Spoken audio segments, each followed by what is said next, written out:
ہمارے next speaker ہیں مفتی شمائل ندوی صاحب. ان کے لیے ایک بہت بڑا سوال اور بہت ہی چیلنجنگ سوال. پرسنلی میں یہ فیل کرتی ہوں کہ یہ وہ اعتراضات ہیں جو عام طور پر ملحدین روایتوں سے، حدیثوں سے، واقعات سے، تاریخ سے لا کر ایک بہت بڑا انبار جمع کر دیتے ہیں. میرے لیے ممکن نہیں تھا کہ میں اس کو بہت ہی شارٹ کر کے پریزنٹ کر سکتی، کیونکہ اس میں ایلیگیشنز بھی بہت زیادہ ہیں، اس میں روایت بھی بہت زیادہ تھی. کوشش کی ہے کہ اس کو ایک کمپرائز فارم میں پیش کر سکوں. مفتی شمائل صاحب کے سامنے یہ میں کویشچن پوز کرتی ہوں کہ لونڈیوں کے ساتھ اس وقت جانوروں والا سلوک کیا جاتا تھا اکارڈنگ ٹو ملحدین. ان کے مطلب اعتراض ہے جہاں ان لونڈیوں کو مارکیٹ میں ایک پروڈکٹ کی طرح پیش کیا جاتا تھا، اور اس کی حالت یہ ہوتی تھی کہ ان کا سطر یہ مقرر کیا جاتا تھا کہ ناف سے لے کے گھٹنے تک گویا مردوں کے سطر جتنا. اس پر مختلف قسم کی روایات موجود ہیں جو دلالت کرتی ہیں کہ یہ اعتراض ان کے اوپر ہے، اور اسلام میں باندھی عورت کا سطر کیا ہوتا ہے اور ایسا ہوتا تھا. یہاں پر بس نہیں بلکہ ان کی خرید و فروخت کے طریقے میں بھی جو باتیں سامنے آتی ہیں کہ کچھ روایتوں کے مطابق عبداللہ ابن عمر کے متعلق یہ ملتا ہے کہ وہ ایک بار بازار میں گئے، انہوں نے ایک باندی کی ٹانگیں دیکھی، سطر مطلب کوئی پردہ نہیں چھوڑا، اس کو اچھے سے چیک کیا. دوسری روایتوں کے اندر یہ بھی ملتا ہے کہ کچھ صحابی جو ہے وہ بازار میں ایک باندی خریدنے گئے تو حضرت عبداللہ ابن عمر نے ان کو بتایا کہ اس طرح نہیں خریدا جاتا، آؤ میں تمہیں بتلاتا ہوں کہ کس طرح خریدا جائے گا. پھر اس کو مکمل طور پر چیک کیا، ٹانگیں، جسم، یہاں تک کہ بھی ایک روایتوں میں ذکر آتا ہے کہ ان کے سینے تک پر بھی ہاتھ رکھا.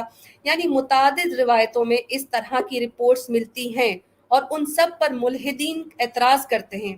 اب آپ اس پر ان سب باتوں پر کہ اسلام میں لونڈی کا سطر کیا ہے اور ایسی روایتوں کی اسنادی حیثیت کیا ہوگی، صحیح ہے، ضعیف ہے، ان کا صحیح ہونا کس اعتبار سے ہے، غلط ہے تو کس اعتبار سے ہے، کیا تعلیمات ملتی ہیں ہمیں عورت کی سطر پانڈو کی سطر کے متعلق.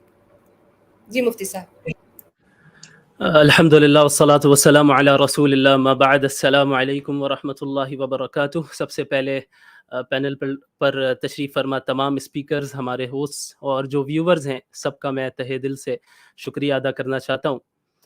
اب بغیر کسی تاخیر کے آپ کے سوال کی طرف چلتے ہیں. دیکھیں، اللہ تعالیٰ کی جو یہ شریعت ہے، یہ چونکہ عدل و انصاف پر مبنی ہے. اللہ تعالیٰ انسانوں کے مختلف طبقات کی مختلف صلاحیتوں کو دیکھتے ہوئے ان کے مطابق احکامات نازل کرتا ہے، یعنی ان کی صلاحیتوں کے مطابق. تو اللہ تعالیٰ نے جس طرح بہت سے احکامات میں مختلف طبقات میں فرق رکھا ہے، اسی طرح اللہ تعالیٰ نے غلام اور باندیوں کے بہت سے ایسے احکامات ہیں جو کہ آزاد لوگوں سے الگ ہیں، مختلف ہیں. اب جہاں تک باندیوں کا تعلق ہے تو چونکہ وہ انہیں معاشرے میں سروس دینی ہوتی تھی، بہت زیادہ کام کاج بھی کرنا پڑتا تھا اور بسا اوقات تکلیفوں کا سامنا بھی کرنا پڑتا تھا، یہ نیچرل چیز ہے. تو اللہ تعالیٰ نے ان کی رعایت کرتے ہوئے باندیوں پر، چونکہ اللہ رحمان ہے، رحیم ہے، اور محمد صلی اللہ علیہ وسلم رحمت للعالمین ہے، اس بنیاد پر اللہ تعالیٰ نے شفقت اور رحمت کی بنیاد پر ان کے لیے ایسے احکامات نازل کیے جو کہ عام آزاد عورتیں جو ہوتی ہیں ان کے مقابلے میں وہ احکامات ہلکے ہوتے ہیں، ان پر تخفیف کی جاتی ہے، آسانی کی جاتی ہے. انہی احکامات میں سے ایک حکم حجاب کا حکم بھی ہے. یعنی باندیوں کو اس طرح کا حجاب کرنے کا حکم اللہ تعالیٰ نے نہیں دیا جس طرح کا حکم اللہ تعالیٰ نے آزاد عورتوں کو دیا، تاکہ باندیوں پر آسانی ہو، تخفیف ہو. اب لیکن مسئلہ یہاں پر یہ کھڑا ہوتا ہے، سوال یہ پیدا ہوتا ہے کہ آخر وہ سطر ہے کیا؟ یعنی اگر حجاب میں فرق ہے تو جس طرح عورتوں کا سطر ہوتا ہے آزاد عورتوں کا، ٹھیک اسی طرح باندیوں کا بھی سطر ہے. تو اس کی حد کیا ہے؟ کتنے حصے کو ہم مانیں گے کہ وہ سطر ہے اور کتنے کو نہیں؟ تو اسے ہم اس پر ڈسکشن کرنے سے پہلے میں ایک اسکرین شیئر کرنا چاہوں گا. آپ سے ریکویسٹ ہے کہ اسے شیئر کر دیں. جی جیسے ہی آتی ہے ہم اس کو لے لیتے ہیں. جی جی ٹھیک ہو گیا. جی لیں. جی چلیں. تو سب سے پہلے جو مسئلہ ہے وہ یہی ہے کہ ایک باندی کا جو سطر ہے وہ کیا ہے. تو دیکھیں، اس میں فقہا کے درمیان 3 میجر اوپینینز ہیں. فقہا میں 3 میجر اوپینینز ہیں باندی کے سطر کے متعلق. سب سے پہلا اوپینین جو ہے وہ یہ ہے بین السرۃ الی الرکبہ کہ ناف سے لے کر نیول سے لے کر نی تک یہ باندی کا سطر ہے. ابھی میں اس پر ڈسکس کروں گا. نمبر 2 دوسرا قول دوسرا اوپینین جو ہے فقہا کا وہ یہ ہے عورتها مثل عورت الحرہ بالنسبۃ لمحارمها کہ جس طرح یعنی باندیوں کا سطر اتنا ہے جتنا ایک آزاد عورت کا اپنے محرم کے سامنے ہوتا ہے. اب ایک آزاد عورت کا اپنے محرم کے سامنے سطر کیا ہوتا ہے؟ پورا جسم ہوتا ہے سوائے سر کے، گردن کے، ہاتھ کے اور جو پنڈلیاں ہیں اس کے، باقی پورا جسم سطر ہے. تو ایک قول فقہا کا یہ بھی ہے کہ ان عورتوں کی طرح باندیوں کا سطر ہے جو اپنے محارم کے سامنے وہ جتنا سطر رکھتی ہیں ڈھانک کر. تیسرا قول یہ ہے عورتها کعورت الحرہ کہ باندی کا سطر بھی اتنا ہی ہے جتنا عام آزاد عورت کا ہے. یعنی باندی اور آزاد کے درمیان سطر میں، آزاد عورت کے درمیان سطر میں کوئی ڈفرنس نہیں ہے.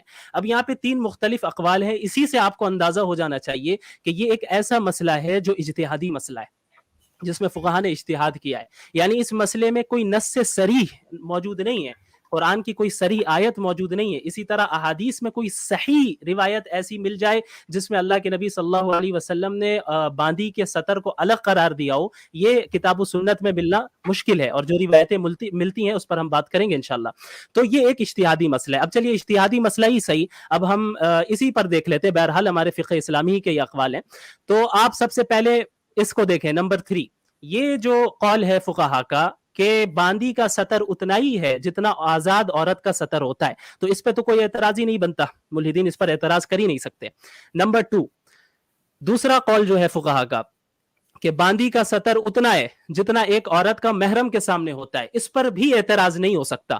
کیونکہ باندیوں کے لیے یہ جو حکم بعض فقہا نے دیا ہے کہ اتنا عام آدمیوں کے سامنے وہ کھول سکتی ہے جتنا آزاد عورت محرم کے سامنے کھول سکتی ہے، یہ ان پر تخفیف کے لیے، ان پر آسانی کے لیے، کیونکہ انہیں سروس دینی ہوتی ہے، بہت زیادہ کام کاج کرنا ہوتا ہے. اگر ان پر اس طرح کا مکمل حجاب نافذ کر دیا جاتا تو ہوتا یہ کہ ان پر بہت زیادہ مشقت آ جاتی، بہت زیادہ دشواریاں ہوتی، اس لیے یہ تخفیف دی گئی ہے. ہاں یہ جو قول جن فقہا کا ہے اس پر وہ یہ بھی شرط لگاتے ہیں کہ یہ اس وقت ہے کہ جب فتنے کا اندیشہ نہ ہو. اگر کوئی باندی ہے اور فتنے کا اندیشہ ہو جائے، وہ سر کھول کرے، مثلا ہاتھ کھول کرے جس طرح محرم کے سامنے کھول سکتے وہ بازار میں اتنا کھول کرے، پیر قدم کھول کرے. اب اس سے فتنے کا اگر اندیشہ ہو تو ایسی باندی پر لازم ہوگا کہ وہ مکمل حجاب کرے جس طرح عام آزاد عورتیں حجاب کرتی ہیں. اچھا، اب یہ تینوں اقوال یہ جو میں نے ابھی باتیں کہی ہیں یہ آپ کو ان کتابوں میں یہ ساری چیزیں مل جائیں گی. الاختیار لتعلیل المختار یہ ساری یہ فقہ حنفی کی کتاب ہے، شرح المہذب فی الفقہ الشافعی، فقہ شافعی کی کتاب ہے الشرح الکبیر لاقرب المسالک الی مذہب الامام مالک. یہ ساری معتبر کتابیں ہیں فقہ میں جس کی طرف علماء اور پورے تمام مسلمان رجوع کرتے ہیں.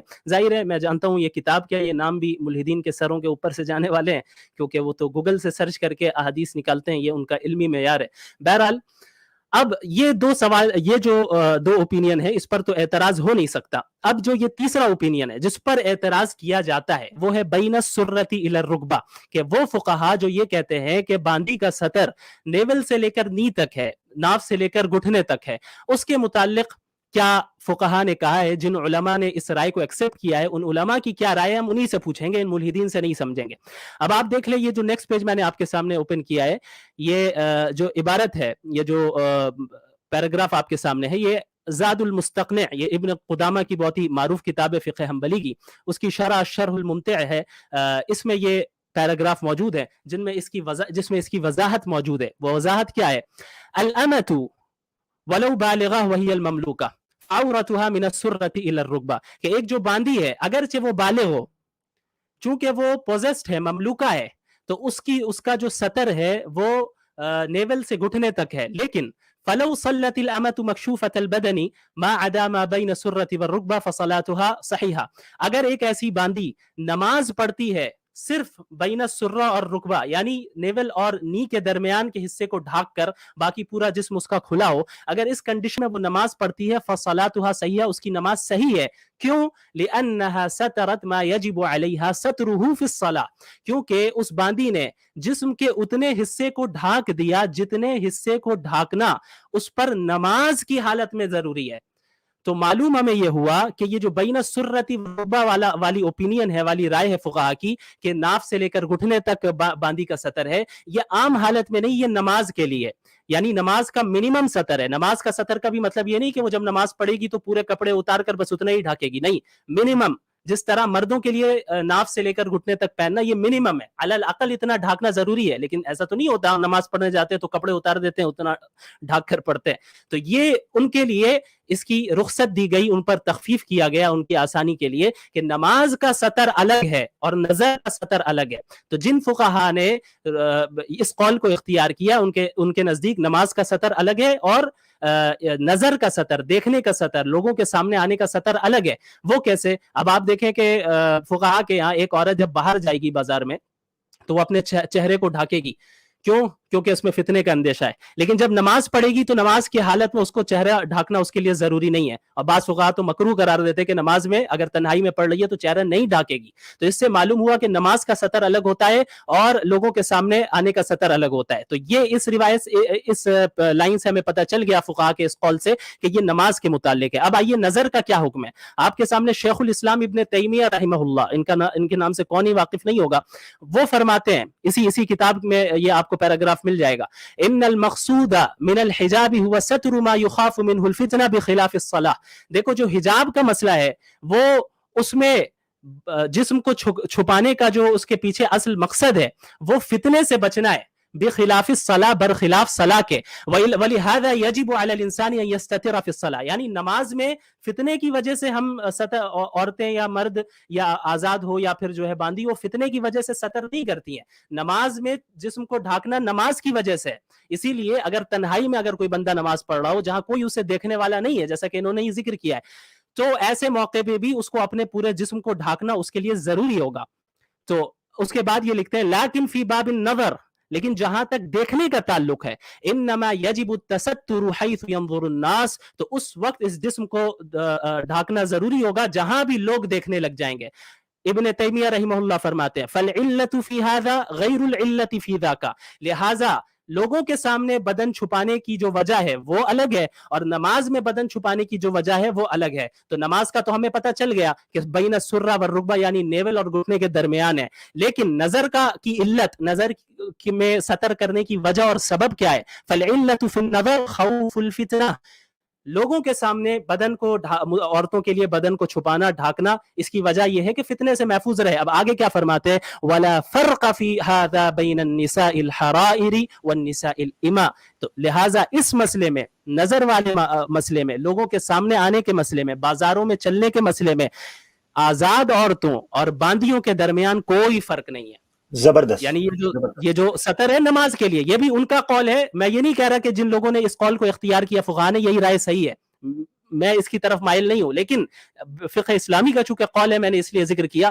کہ جو یہ کہتے بھی ہیں وہ نماز کے سطر اور نظر کے سطر میں فرق کرتے ہیں۔ تو یہ ہے سطر کا مسئلہ۔ اور جو لوگ ہاتھ اور سر کو کھولنے کے قائل ہیں، یہ بھی میں نے بتایا، وہ اس وقت جب فتنے کا اندیشہ نہ ہو، جب فتنے کا اندیشہ ہوگا تب اس وقت بھی جو ہے تمام جسم کو ڈھانکنا ضروری ہے، جیسا کہ آپ کو ان کتابوں میں اس کی وضاحت مل جائے گی جو میں نے یہاں پہ ذکر کیا ریفرنس کے طور پہ۔ اب آئیے، آپ نے روایتوں کا ذکر کیا، ان روایتوں کو اب ہم آپ کے سامنے پیش کرتے ہیں جن کو ملحدین اور اسلام مخالف لوگ عام طور پر لوگوں کے سامنے پیش کرتے ہیں اور یہ دکھاتے ہیں کہ علیاذ باللہ یہ صحابہ کرام کا معاشرہ جو ہے بے حیائی پر مبنی تھا، علیاذ باللہ۔ دیکھیں، سب سے پہلی روایت جو رسول اللہ صلی اللہ علیہ وسلم کی طرف منسوب کی گئی ہے ہم اس پر جاتے ہیں، اور یہ ایک ان روایتوں میں سے ایک روایت ہے جس کی بنیاد پر بعض فقہا نے یہ قول اختیار کر لیا کہ بھائی ناف اور گھٹنے کے درمیانی باندی کا اصل سطر ہے۔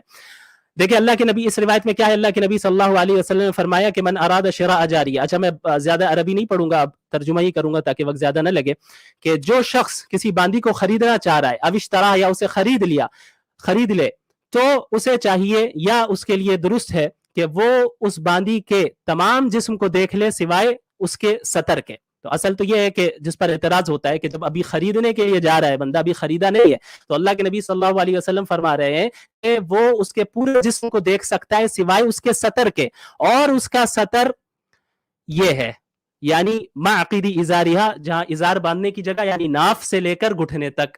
اب یہ روایت آپ صلی اللہ علیہ وسلم کی طرف منسوب ہے. اب آئیے یہ جو سند کو ہم دیکھتے ہیں اس پہ. عیسیٰ بن میمون سب سے پہلے موجود ہیں, اس لیے آگے بڑھنے کی ضرورت نہیں ہے. اب یہ عیسیٰ بن میمون کون ہے؟ عیسیٰ بن میمون, اب آپ اٹھائیں جرح و تعدیل کی کتابیں اٹھا لیں جس پر تمام روات کے حالات لکھے گئے ہیں کہ کون سا راوی ایسا ہے, کون سا نریٹر ایسا ہے جو قابل اعتبار ہے, کون سا ضعیف ہے, کون سا جو ہے وہ واضح ہے, گھڑتا ہے حدیثوں کو. آپ کو ساری تفصیلیں مل جائیں گی. اور ایسی کئی کتابیں, یہاں پہ میں نے صرف 2 کا حوالہ دیا, کتاب الکامل فی ضعفاء الرجال لابن عدی و تقریب التہذیب لابن حجر. عیسیٰ بن میمون ضعیف, یہ ضعیف راوی ہے, اور جس سند میں ایسا راوی ہو جو کہ ضعیف ہو, وہ روایت ضعیف ہو جاتی ہے, وہ صحیح نہیں ہوتی. اور جو ضعیف روایت ہوتی ہے وہ اصول حدیث کی روشنی میں مردود ہوتی ہے, ریجیکٹڈ ہوتی ہے, اسے قبول نہیں کیا جاتا. اچھا, یہی روایت ایک دوسری سند سے موجود ہے جس سند میں جناب حفص بن عمر صاحب ہیں. اب یہ کون ہے, آپ ان کے متعلق بھی دیکھ لیں, یہ بھی راوی ضعیف ہے. لہٰذا دونوں سند جو اس روایت کی جو دونوں سند ہیں وہ دونوں ضعیف ہیں, اس لیے وہ محدثین کے نزدیک اور اس مسلمانوں کے نزدیک قابل قبول نہیں ہے. اچھا, اب آئیں آپ اس روایت کی طرف. اب دوسری روایت آپ کے سامنے, یہ بھی بہت زیادہ یہ روایت پیش کی جاتی ہے. یہ روایت کیا ہے؟ انس بن مالک, انس بن مالک رضی اللہ عنہ فرماتے ہیں کہ کن جوار عمر یخدمننا کاشفات الرؤوس تضطرب ثدیہن بادیۃ خدامہن, کہ حضرت عمر رضی اللہ عنہ کی جو باندیاں ہوتی تھی وہ ہماری, یعنی جب وہ لوگ حضرت عمر کے گھر میں ہوتے تھے تو وہ ہماری خدمت کیا کرتی تھی. کاشفات الرؤوس, سر کھلے ہوتے تھے ان کے, یعنی سر ڈھکے نہیں ہوتے تھے, بال کھلے ہوتے تھے. تضطرب ثدیہن, یہ اعتراض کا باعث بنتا ہے یہ لفظ تضطرب ثدیہن, کہ ان کے جو بریسٹ سے تھے وہ کام کرتے وقت ہلتے رہتے تھے. تو اس سے یہ انہوں نے یہ ثابت کرنے کی کوشش کی کہ العیاذ باللہ, کہ اس سے یہ ثابت ہوا کہ حضرت عمر رضی اللہ عنہ کی جو باندیاں تھی وہ اپنے سینوں کو ڈھانک کر نہیں رہا کرتی تھی, بادیۃ خدامہن, کہ ان کے جو اینکلٹس ہیں وہ بھی ظاہر تھے. تو اب آپ یہ جو روایت ہے اس کی سند کو دیکھیں. حدثنی حماد و نصر بن طریف, بیان کس سے کیا جا رہا ہے؟ نصر بن طریف. یہ اس واقعے کو بیان کرنے کی جو یہ سند ہے اس میں ایک راوی, ایک نریٹر ہے نصر بن طریف. نصر بن طریف کون ہے؟ اب آپ دیکھ لیں, یحییٰ فرماتے ہیں لسان المیزان لابن حجر, آپ 8116 جو راوی نمبر ہے نصر بن طریف کا, اس میں آپ جا کر دیکھ سکتے ہیں. یحییٰ فرماتے ہیں من المعروفین بوضع الحدیث, یہ شخص تو حدیثوں کو گڑنے والوں میں مشہور ہے, یعنی یہ شخص حدیثوں کو گڑتا ہے, سب کو معلوم ہے, معروف ہے یہ. متہم بالکذب او الکذب, یہ جو ہے جھوٹ کا الزام ہے اس پر, یہ جھوٹی حدیثیں گڑتا رہتا ہے اور معروف شخص ہے, چھپا ہوا نہیں ہے. اب آپ بتائیے ایسا شخص جو متہم بالکذب ہو, جو جھوٹ بولتا ہو, حدیثیں گڑتا ہو, کیا ہم اپنے دین کو ایسے شخص سے لیں گے؟ اب آگے چلیے, یہ دیکھیں کہ اب یہی واقعہ دوسری سند سے موجود ہے اور یہ سند صحیح ہے, یعنی یہ واقعہ صحیح ہے. حضرت انس بن مالک نے جو فرمایا ہے کہ وہ ان کے گھر میں رہتے تھے اور جب جاتے تھے تو ان کی جو باندیاں ہوتی تھی حضرت عمر کی وہ خدمت کرتی تھی, اور یہ صحیح سند کے ساتھ موجود ہے جو بیہقی کی روایت ہے 322. لیکن اس روایت میں دیکھیں الفاظ کیا ہے, کن ایماء عمر رضی اللہ عنہ یخدمننا کاشفات عن شعورہن تضرب ثدیہن, کہ حضرت عمر رضی اللہ عنہ کی جو باندیاں ہوتی تھی وہ ہماری خدمت کرتی تھی, کاشفات عن شعورہن, جن کے بال کھلے ہوئے ہوتے تھے, تضرب ای تضرب شعورہن ثدیہن, کہ ان کے بال ان کے سینوں پر لگے رہتے تھے, ان کے بال ان کے سینوں پر پڑے رہتے تھے. یعنی جب وہ خدمت کرتی تھی, کام کرتی تھی, تو ہر آنے جانے کی وجہ سے بال ہلتے تھے تو ان کے سینوں سے لگتے تھے. تو یہ اس روایت میں جو کہ صحیح سند کے ساتھ موجود ہے, اس میں تضطرب ثدیہن والے الفاظ نہیں ہے جو ضعیف روایت میں, اور صحیح روایت میں کیا ہے؟ تضرب ثدیہن, کہ بال ان کے سینوں پر پڑے رہتے تھے, اور اس میں کوئی اعتراض کی بات نہیں ہے. ابھی میں نے بتایا کہ فقہا کا ایک قول یہ ہے کہ بھئی وہ جو ہے محرم کے سامنے ایک عورت جتنا کھول سکتی ہے, ایک باندی کام کرنے کی وجہ سے اتنا کھول سکتی ہے جب فتنے کا اندیشہ نہ ہو. اب چونکہ وہاں حضرت عمر تھے, حضرت انس بن مالک تھے, دیگر صحابہ تھے, تقویٰ میں ان کا کیا معیار ہے, وہاں پہ فتنے کا اندیشہ ہو ہی نہیں سکتا, اس لیے وہ بال کھول کر وہاں پر موجود تھیں. تو اس لیے اس روایت کو جس طرح پیش کیا جاتا ہے یہ غلط ثابت ہوتا ہے. اس کے بعد آئیے آپ اگلی روایت میں. اب یہاں پر مسئلہ ہے اس حدیث میں, اس روایت میں جو مصنف عبد الرزاق کی روایت ہے, اس میں حضرت علی کے متعلق کہا گیا ہے, یسأل عن الامہ, ان سے جو ہے ایک باندی کے متعلق پوچھا گیا کہ جسے بیچا جا رہا ہے, کیا اس کی پنڈلی کو اور اس کے پیچھے کے حصے کو اور اس کے پیٹ کو دیکھا جا سکتا ہے. تو اس روایت کے مطابق انہوں نے کہا کہ لا باس بذالک، ہاں ایسا کرنے میں کوئی حرج نہیں ہے، یعنی تم اس کی پنڈلی بھی دیکھ سکتے ہو، اس کے پچھلے حصے کو بھی دیکھ سکتے ہو، اس کے پیٹ کو بھی دیکھ سکتے ہو. لا حرمت لہا، اس کی تو کوئی حرمت ہے نہیں. انما وقفت لنساومها، وہ تو یہاں پہ کھڑی ہی ہے تاکہ ہم اس کو خریدیں، اس کا سودا کریں. یہ حضرت علی کی طرف منسوب کیا جاتا ہے. اب آئیں آپ اس سند پہ. عبد الرزاق کہتے ہیں ابن جریج نے سے مروی ہے. اب ابن جریج صاحب فرماتے ہیں قال اخبرنی، کہ مجھے خبر دی. کس نے خبر دی؟ مجھے حدیث سنائی. کس نے؟ من اصدقہ، جسے میں سچا سمجھتا ہوں. ام من سمع علیا، اور جسے میں سچا سمجھتا ہوں اس نے ایسے شخص سے سن کر مجھے یہ حدیث بتا رہا ہے، یہ روایت سنا رہا ہے جس نے حضرت علی کو سنا. واہ واہ ماشاءاللہ. اب آپ دیکھیں یہاں پہ دو راوی جو ہے یہاں پر انون ہے. ایک تو ابن جریج کو کس نے سنایا، اس کی وضاحت یہاں پہ موجود نہیں ہے، انہوں نے اس کا نام نہیں دیا. انہوں نے کہا کہ جس کی تصدیق میں کرتا ہوں. تو ابن جریج کی تصدیق کرنا حدیث کو قبول کرنے کے لیے کافی نہیں ہے. اس کے علاوہ پھر ابن جریج کو جس نے سنایا ہے وہ اس نے ایسے شخص سے روایت کی ہے جس نے حضرت علی کو سنا. وہ کون ہے بھائی جس نے حضرت علی کو سنا؟ اس کی بھی وضاحت نہیں ہے، ابہام ہے، راوی مبہم ہے. اور آپ آ جائیں اصول حدیث کی ایک معروف کتاب نزہۃ النظر اور دیگر اصول حدیث کی تمام کتابوں میں آپ کو یہ ساری چیزیں مل جائیں گی. یہ تو میں نے بس ایسے ہی ریفرنس کے طور پہ ایک لکھا ہے. ولا يقبل حدیث المبہم ما لم يسمى، کسی مبہم کی روایت یعنی انون راوی کی حدیث اور روایت قبول نہیں کی جائے گی جب تک کہ اس کا نام نہیں لے لیا جائے. کیوں؟ کیونکہ کسی بھی روایت کو قبول کرنے کی شرط ہی یہ ہے کہ ہم راوی کو دیکھیں کہ بھئی وہ سچا ہے، جھوٹا ہے، کیسا ہے، دیندار ہے، متقی ہے یا نہیں ہے. اب جس کا نام ہی چھپا دیا گیا ہے تو اب ہم کیسے طے کریں گے کہ وہ شخص کون تھا، کیسا تھا؟ لہٰذا یہ روایت بھی مردود ثابت ہوتی ہے، یعنی ریجیکٹڈ ثابت ہوتی ہے. اس کے بعد آئیے مصنف عبد الرزاق کی ایک روایت ہے جس میں حضرت شعبی کی طرف اس قول کو نقل کیا گیا ہے.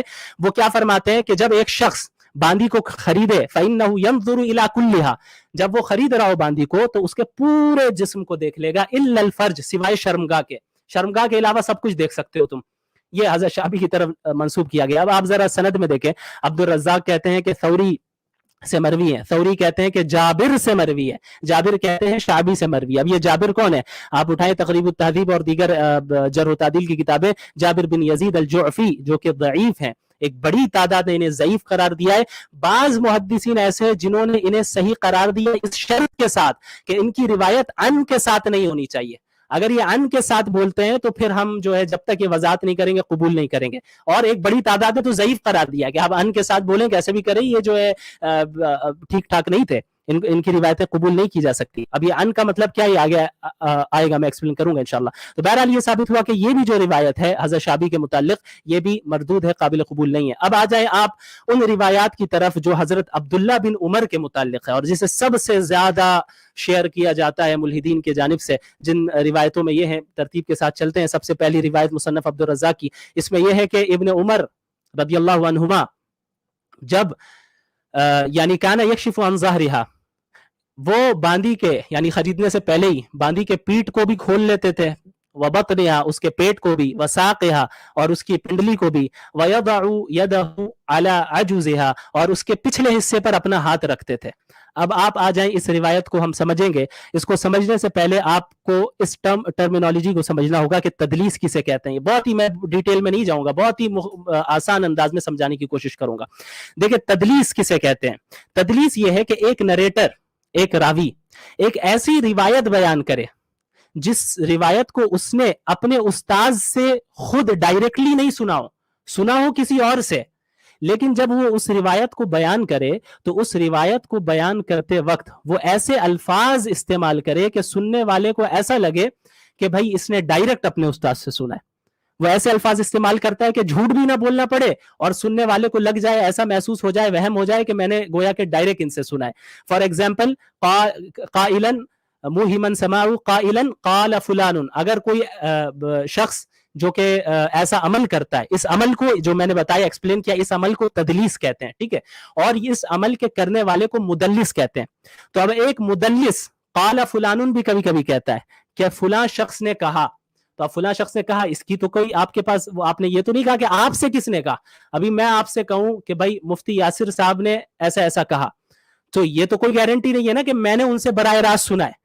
بلکہ ہو سکتا ہے، اور میں نے تیسرے شخص سے سنا کہ انہوں نے ایسا کہا، اور میں نے تیسرے شخص کا نام ہی نہیں لیا، اور آپ کے سامنے میں نے اس طرح پیش کیا کہ بھائی یاسر صاحب نے کہا ہے، اور اس میں جھوٹ بھی نہیں بولنا پڑے، جھوٹ کا بھی امکان نہ ہو، اور یہ ہو جائے کہ لوگوں کو لگے کہ میں نے ڈائریکٹ مفتی یاسر صاحب سے سنا ہے، تو اسے تدلیس کہتے ہیں، ایسے کرنے والے کو مدلس کہتے ہیں۔ تو تدلیس کرتے وقت عموماً یہ مدلس یا تو قالا یوز کرتے ہیں یا ان یوز کرتے ہیں، ان فلان یا ان نافع، نافع سے مروی ہے، تو اب نافع سے مروی تو ہے، آپ کو کس نے بتایا یہ بتائیے، قال فلان قال نافع، نافع نے کہا، آپ کو کس نے بتایا، اس کی وضاحت نہیں کر رہے آپ۔ تو ایسے حدیث کی اب اس روایت میں آئے، عبد الرزاق عن ابن جریج عن نافع، عبد الرزاق کہتے ہیں کہ ابن جریج سے مروی ہے، اور ابن جریج کہتے ہیں کہ نافع سے مروی ہے۔ اب یہ ابن جریج کون ہے؟ ابن جریج کی آپ اس کو نکال کر دیکھیں حالات کو، وہاں پر محدثین نے بیان کیا ہے کہ یہ وکان یدلس، یہ تدلیس کیا کرتے تھے، تدلیس کیا کرتے تھے۔ اب یہاں پہ بھی دیکھیں آپ، اس روایت میں جریج ان کے ساتھ بیان کر رہے ہیں، یہ نہیں کہا انہوں نے حدثنا نافع، حدیث ہمیں نافع نے ہمیں سنایا، اخبرنا نافع، نافع نے ہمیں خبر دی، سمعت میں نے خود سنا، یہ نہیں کہا، انہوں نے کہا ان نافع، نافع سے مروی ہے۔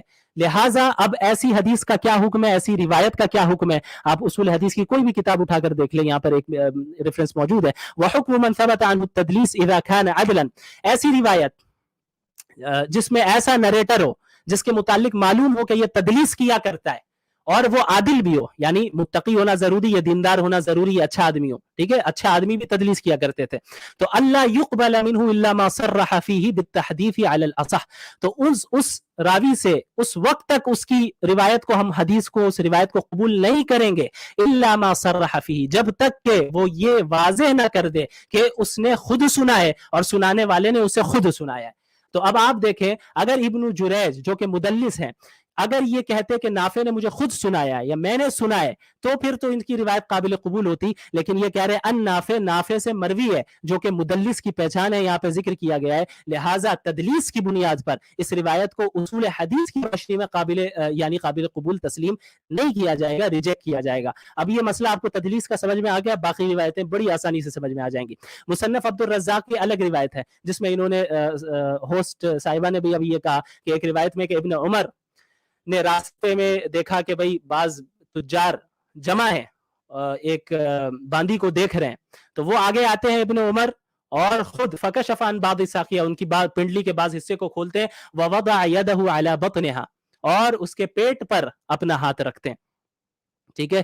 اب آپ آ جائیں اس روایت میں، دیکھیں عبد الرزاق بیان کرتے ہیں کہ ابن جریج نے کہا، ابن جریج وہی ہے جو تدلیس کرتے ہیں، لیکن اس جگہ پہ انہوں نے تدلیس نہیں کی، انہوں نے کہا اخبرنی، مجھے خبر دی، لیکن مسئلہ کیا ہوا کہ انہیں شک ہو گیا، انہیں یاد ہی نہیں آ رہا، شک کیا یاد نہیں آ رہا ہے کہ کنفرم نہیں بتا پا رہے یہ کہ بھائی مجھے عمر نے سنایا ہے یا ابو زبیر نے، اخبرنی عمر او ابو زبیر، عمر نے سنایا یا ابو زبیر نے۔ اب دیکھیں اب انہیں شک بھی کن پر ہو جا رہا ہے، یعنی یہ جو شک ہو رہا ہے ظاہری طور پہ یہ کن کے متعلق ہو رہا ہے، ابو زبیر موجود ہے یہاں پہ۔ ابو زبیر کون ہے؟ آپ طبقات المدلسین اٹھا کر دیکھ رہے ہیں، المرتبۃ الثالثہ میں محمد بن مسلم بن تدرس المکی ابو زبیر، یہ تابعین میں سے مشہور بالتدلیس، تدلیس کرنے میں یہ مشہور ہے، اور ابو زبیر کے آگے بھی دیکھ لیں ان کے ساتھ بیان کیا جا رہا ہے، یعنی ایک تو انہیں یہی کنفرم نہیں ہے کہ کون ہے ان دونوں میں سے، اور ابو زبیر کا نام لے لیا جو کہ یہ خود مدلس ہے، اور مدلس اگر ان کے ساتھ بیان کر رہا ہے، جب تک اس کی وضاحت نہیں ہوگی کہ اس نے خود سنا ہے تب تک قابل قبول نہیں ہوگی وہ روایت، لہٰذا یہ روایت بھی ناقابل قبول ہے اصول حدیث کی روشنی میں۔ اپنی مرضی سے میں اسے رد نہیں کر رہا ہوں جس طرح اعتراض کیا جاتا ہے۔ اچھا اب آ جائیں، اب مصنف عبد الرزاق میں دو روایتیں اور رہ گئی ہیں بس۔ اس میں ہے کہ ابن عمر رضی اللہ عنہما نے اپنے ہاتھ کو بین ثدییہا ثم ہزہا، باندی کے بریسٹس کے درمیان اپنے ہاتھ کو رکھا، ثم ہزہا، پھر اسے انہوں نے باندی کو ہلایا، ٹھیک ہے۔ اب اس سند کو آپ دیکھ لیں، عبد الرزاق بیان کرتے ہیں ابن عیینہ سے، یعنی اچھا یہ یاد رکھیے گا کہ ان اسی وقت مدلس اگر ان کے ساتھ بیان کر رہا ہے تب اعتراض ہوگا، ایسا راوی جو تدلیس نہیں کرتا ہے وہ ان کے ساتھ بیان کر سکتا ہے، ٹھیک ہے۔ عبد الرزاق عن ابن عیینہ، ابن عیینہ سے مروی ہے، وہ کہتے ہیں کہ اخبرنی، مجھے خبر دی، اس نے ابن ابی نجیح نے ان مجاہد سے۔ اب ابن ابی نجیح کون ہے؟ یہ اب طبقات المدلسین اٹھا کر دیکھ لیں آپ، المرتبۃ الثالثہ میں، المرتبۃ الثالثہ والوں یعنی اس طبقے میں جتنے مدلسین ہیں ان کی بڑی شرائط ہیں، وہ اتنی ڈیٹیل میں نہیں جاؤں گا۔ عبداللہ بن ابی نجیح المکی المفسر،